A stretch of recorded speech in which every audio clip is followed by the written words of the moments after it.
안녕하세요. 저는 SAP 코리아에서 SAP 비즈니스원과 SAP 비즈니스 바이 디자인 사업을 담당하고 있는 박아름입니다.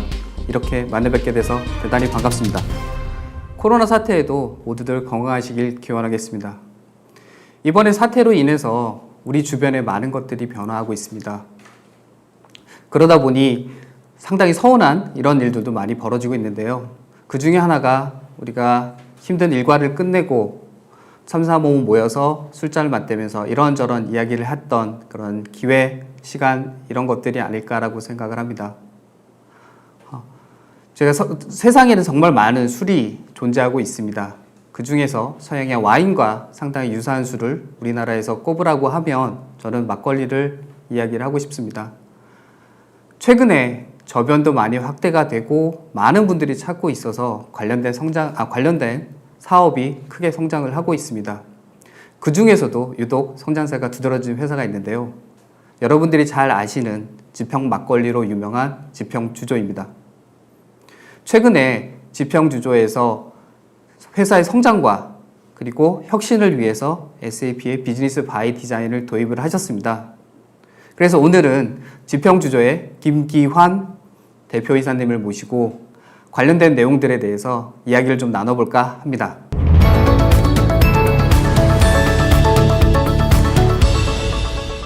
안녕하세요, 대표님. 안녕하세요. 반갑습니다. 네, SAP 나우를 위해서 바쁘실 텐데 시간을 내주셔서 정말 대단히 감사하다는 말씀 먼저 드립니다. 네, 초청해 주셔서 감사합니다. 네. 저뿐만 아니라 많은 분들이 최근에 이제 막걸리를 많이 찾고 그러고 계신데요. 저도 막걸리 좋아하고 가끔 지평 막걸리도 찾아서 먹고 그러고 있습니다. 근데 생각을 해보니까 지평 막걸리가 상당히 오래된 회사다? 이 정도 말고는 잘 모르고 있는 것 같고 그런 분들이 대다수일 거라고 저는 생각이 드는데요. 그래서 지평 막걸리에 대해서 간단히 소개를 먼저 좀 부탁을 드리겠습니다. 네. 우선 지평 막걸리에 대해서 간단하게 말씀드리면 요즘 확실히 성장한 게 맞지만 한 90년 이상의 역사를 가지고 있는 회사라고 말씀드리고 싶습니다. 말씀하신 대로 이제 막걸리만 만들고 있는 회사고요. 제가 이제 가업으로는 3대째 저희 할아버지, 이제 아버지, 저 이렇게 3대째 이어져 오고 있는 회사고요. 그리고 회사 대표로는 4대째로 창업자가 따로 계시기 때문에 4대째로 지금 이어오고 있는 역사가 긴 회사입니다. 또 특이한 점이 저희가 2014년에 대한민국 등록문화재로 지정이 되어서 그 이유는 이제 지평리 전투, 6.25 전투 때 UN 사령부로 쓰였었거든요. 이런 부분을 잘 모르시는데 그래서 그때부터 지금 현재 문화재 복원 사업 진행 중이고 재작년에는 이제 춘천에 최첨단 설비를 도입한 제2공장을 완공해서 최고 품질의 지평 막걸리를 만들고 있습니다. 최근에 이제 개인들도 막걸리를 집에서 만드는 사람들도 있고 이 정도로 이제 저변이 많이 확대됐다고 생각을 하는데요. 아까도 말씀을 드렸지만 막걸리 자체가 그 만드는 그 주조장이라고 해야 되나요? 거기에 따라서 맛도 다르고 완전히 그 와인처럼 여러 가지가 다르다라고 제가 알고 있습니다. 지평 막걸리 자체도 언제 먹느냐에 따라서 약간 맛이 다르다라고 제가 알고 있는데요. 그 중에서 그럼 지평 막걸리가 다른 막걸리들하고 특별히 좀 차별화되는 요소가 있다 그러면 어떤 것들이 있을까요? 저희가 가장 중요하게 생각하는 부분이 품질인데요.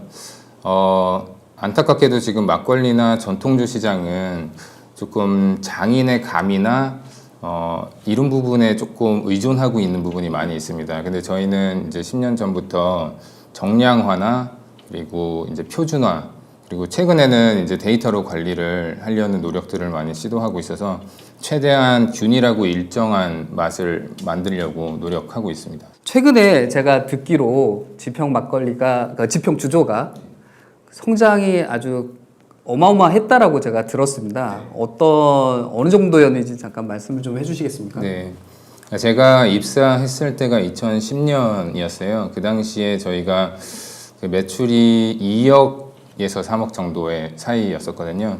이제 많은 소비자분들이 사랑해 주셔서 지금 작년 기준으로 저희가 한 230억 정도 했으니까 한 100배 정도의 매출 성장을 한 것 같습니다. 근데 이제 감안해 주셔야 되는 부분이 저희가 굉장히 작은 그 회사에서 시작했기 때문에 가능했던 부분이기는 한데 아무쪼록 지금까지는 꾸준히 성장세를 유지하고 있습니다. 겸손한 대표님께서는 겸손하게 우리가 좀 작게 시작했다고 하시지만 제가 만나본 모든 회사분들이 아무리 작든 크든 간에 규모가 그러니까 회사의 매출이라든지 이런 부분이 성장이 2배에서 3배만 넘어가도 상당히 힘들어하시는 게 일반적이었다라고 저는 기억을 합니다. 그런데 100배라고 하면 이건 어마어마한 수치 같거든요. 그러면 제가 생각할 수 있는 또는 제가 다른 고객사들을 만나면서 느껴왔던 그런 거 이상의 어려움을 겪으셨으리라고 생각을 합니다. 그런 부분에서 어떻게 느끼셨고 그래서 어떤 것들을 지금까지 해오셨는지 잠깐 말씀을 좀 해주십시오. 사실 이제 2억 원 정도면은 뭐 중소기업도 아니고 소기업 정도밖에 안 돼서 뭐 인력난이나 뭐 다양한 어려움은 좀 있었습니다. 이제 하지만 제조업으로서 가장 중요했던 어려웠던 부분이 뭐냐면 저희가 구매서부터 생산, 영업, 이제 채권 관리까지 사실 이게 다 하나로 이어져 있잖아요. 그렇죠. 근데 그럼에도 불구하고 이런 부분들이 계속 그 하나로 관리되는 게 어렵더라고요. 네, 저희는 ERP를 저희가 예전부터 그래서 저는 항상 필요하다고 생각을 했었어요.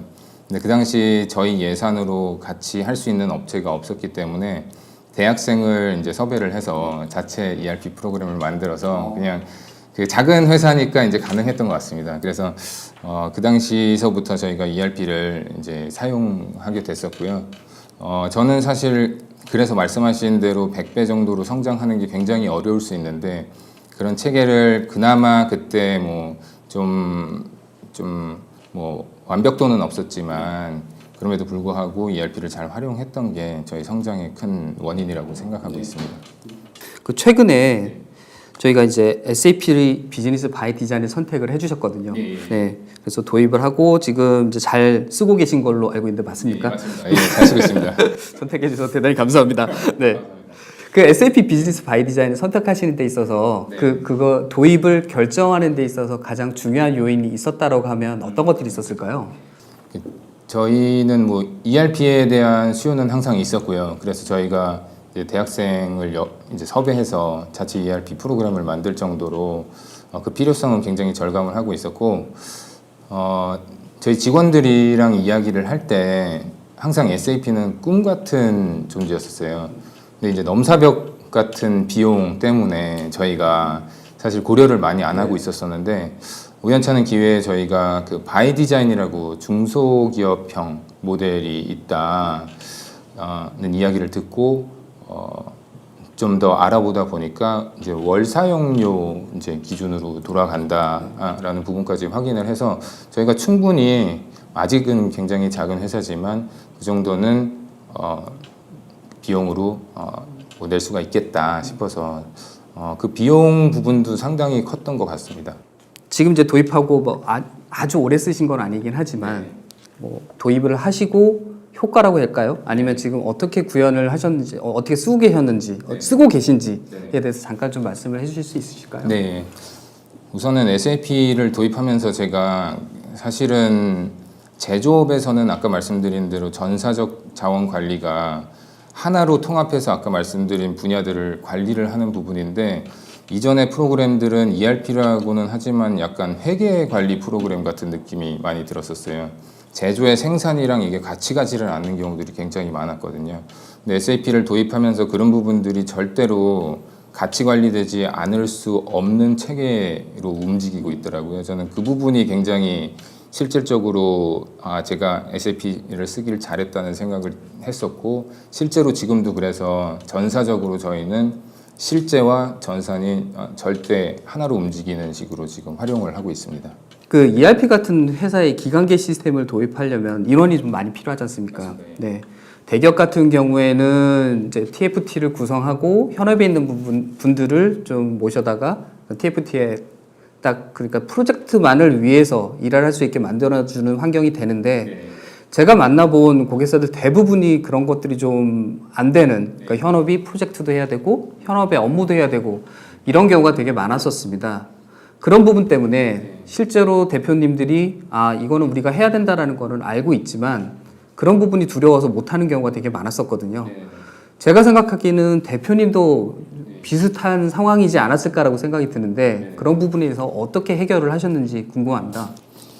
말씀하시는 부분들을 저희가 그나마 사전에 ERP들을 도입하면서 조금 경험을 했던 게 다행이었던 것 같습니다. 어쨌거나 시작하면서 저희가 이게 전산 프로젝트가 아니라 사람들이 계속 바꿔줘야 된다라는 부분들을 저희 직원들이 그나마 조금 경험을 해봤기 때문에 그래도 좀 저희를 이제 경영진을 믿고 좀 따라와 주신 게 아닌가라고 생각을 하고 있고요. 당연히 사실 인원들이 제가 아직도 작은 회사지만 예전보다 더 많아지긴 했는데 그렇다고 변화 관리하는데 인원이 많다고 변화가 더 잘 되느냐 사실 더 어려운 것 같더라고요. 그래서 TFT를 따로 만들고 하는 것도 방법일 수는 있으나 제가 지금까지 해봤을 때에는 그 구성원들의 의지하고 공감대가 더 중요한 것 같고 이번에는 저희 직원분들이 그래도 그 공감대를 잘 이해해 주셔서 성공적으로 이렇게 완수하지 않았나라고 저는 생각하고 있습니다. 지금 프로젝트를 하시면서 상당히 어느 고객사나 힘들게 항상 해 오셨다라고 저는 얘기를 들었고 저도 그렇게 봐왔거든요. 그러면서도 성공을 했다라고 얘기할 수 있을 정도면 어떤 요인이 있을 것 같습니다. 지평주제에서 대표님이 이번 BYD 바이 디자인 프로젝트를 하시면서 이거를 정말 내가 강조했고 이걸 위해서 이게 정말 성공하는데 큰 요인이었다라고 하는 부분이 있으면 사실 저는 제가 여기서 이렇게 떳떳하게 제가 힘들게 했습니다라고 말씀드리기 어려울 정도로 저희 직원분들이 다 만들어 주신 게 사실이고요. 근데 그 과정에서 소통은 굉장히 중요했다고 생각합니다. 저희는 특히 저희 SAP를 도입하자라고 결정한 게 제가 아니거든요. 저희 회사에서 경영전략 팀에서 이제 다른 회사들과 이 SAP가 있었는데 SAP가 더 어려울 거를 알지만 차후에 이제 세계적인 회사를 만들기 위해서는 필요하다라고 생각을 해주셔서 우선 공감대를 가지고 출발을 했거든요. 그러다 보니까 나중에 저한테 못하겠어요 얘기를 잘 못하시더라고요. 그래서 저는 이제 웃자고 말씀드렸지만 이 참여를 처음부터 시작할 때부터 이제 직원분들이 해주셨고 마지막까지 그래서 완수를 해주셨던 게 그리고 소통을 끊임없이 이제 했던 게 큰 주요 원인이라고 생각하고 있습니다. 그 외에 지금 이제 프로젝트를 진행하시면서 실질적으로 이제 중점 두신 그런 사항들은 어떤 것들이 있을까요? 사실 저희는 한 가지 조금 특이할 부분이 저희 파트너사가 비컨이라는 파트너사 분이 저희 MIS 그러니까 인포메이션 시스템 전반적인 장기적인 계획을 짜주셨어요. 저희도 이게 SAP만 도입하면 끝이냐가 아니라 시작이라고 생각을 하고 있거든요.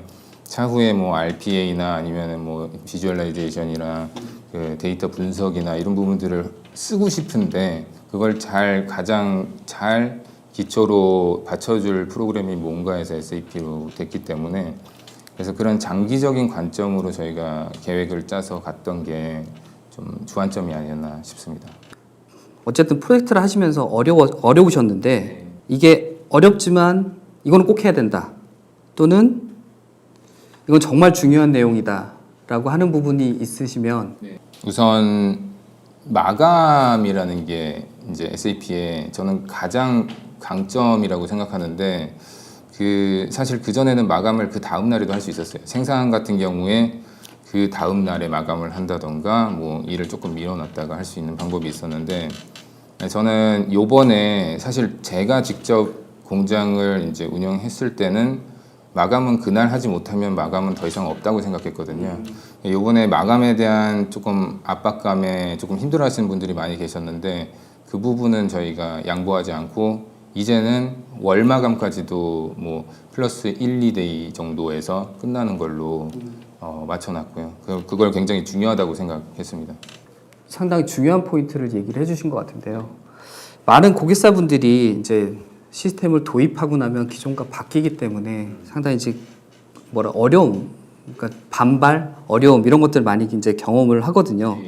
근데 이걸 이제 어쩔 수 없이 받아들여야 되는 부분이 상당히 많은데 그런 부분들이 좀 지금 대표님이 말씀해주신 부분으로 그런 식으로 해야 이것들이 극복을 할 수 있다. 저는 그렇게 느껴지거든요.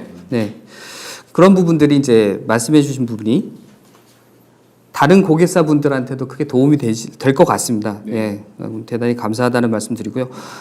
이제 앞으로 이제 더 잘 쓰셔야 되잖아요. 네. 이제 그럼 어떻게 앞으로 좀 시스템을 네. 개선, 뭐 시스템뿐만 아니라 여러 가지 개선 사항들을 가지고 가실 건지 향후 계획에 대해서 한 말씀 좀 부탁드리겠습니다. 우선 단기적으로 이미 저희가 올해 상반기에 SAP를 완료를 했는데 하반기에 이미 그 계획들이 다 있습니다. 그러니까 하반기에는 스마트 팩토리 이제 사업 차원에서 MES를 저희가 SAP에 도입을 하는 것, 그리고 이제 사무 쪽은 사무 자동화 차원에서 RPA 이제 프로젝트도 지금 진행을 하는 게 이미 다 장기적인 관점으로 짜여져 있어서 바로 그대로 가면 될 것 같고요. 그리고 이제 장기적인 계획은 저희가 이렇게 작은 회사인데 투자를 하는 이유가 그 세계 수준의 우리수를 좀 만들어 보고 싶은 꿈이 있거든요. 그래서 SAP와 이제 함께 하면서 저희 소프트웨어를 좀 업그레이드하고, 그래서 세계 최고 수준의 수를 우리수를 빚는 지평이 되도록 만들어 나가겠습니다. 일단 지평주조에서 향후 미래를 내다보고 많은 고민 끝에 SAP 비즈니스 바이 디자인을 선택을 해주셨습니다. 그리고 마지막으로 말씀해 주신 것처럼 이게 도입하고 사용하는 데 있어서 정말 그 부분은 어려운 부분이라고 생각을 합니다.